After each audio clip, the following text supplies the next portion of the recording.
Hi, I'm doctor Balaraj Naidu, robotic joint replacement surgeon at owners robotic hospitals Hyderabad. చాలా మంది patients infection అనే పార్ట్ని చాలా నెగ్లెక్ట్ చేస్తుంటారు. యూజువల్గా చిన్న ఇన్ఫెక్షన్ స్టార్ట్ అయిన తర్వాత ఇమీడియట్గా డాక్టర్ని కలిసి ట్యాబ్లెట్ వేసుకుంటే తగ్గిపోతుంటుంది. కానీ చాలామంది పేషెంట్లు నెగ్లెక్ట్ చేసి దాంతో ఏమవుతుందంటే అది బాగా పెరిగిపోయి చిన్న యాబ్సెస్ స్టార్ట్ అయింది, కాలు మొత్తం స్ప్రెడ్ అవుతుంటే అటువంటి పేషెంట్లో ఒకరు Gautami, 19 years female, young patient. అన్ఫార్చునేట్గా ఆమె నెగ్లెక్ట్ చేసింది, వాళ్ళ హస్బెండ్ పట్టించుకోకపోయేసరికి. సో కాల్ అంత పాదంలో స్టార్ట్ అనేది మిడిల్ ఆఫ్ ది లెగ్ వరకు వచ్చింది. సో ఫైనల్ స్టేజ్లో విడిడే surgery, fast track surgery. And surgery చేసిన తర్వాత ఆమె చాలా ఎక్సలెంట్గా రికవర్ అయింది. ఇప్పటికి 3rd day. వాళ్ళ గౌతమి ఎక్కడ ఉంటారమ్మా?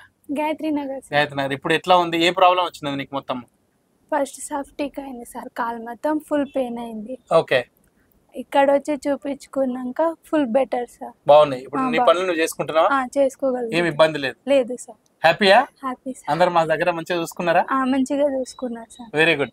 సో చూశారు కదా, చాలా సివియర్ స్టేజ్లో బెడ్ రిడన్ అయిన పేషెంట్ ఏమే. వితిన్ 3 days సెప్టిక్ మొత్తం తీసేసి సర్జరీ చేసినాం. ఇంకా కాలు కట్టు అట్లాగే ఉంది, ఇంజెక్షన్ కూడా అలాగే ఉంది. సో ఇట్స్ చిన్న థింగ్స్ నెగ్లెక్ట్ చేయకూడదు, చేసినట్టయితే ప్రాణం మీదకి వస్తుంది. వెరీ సిక్ అయ్యి ఉండే.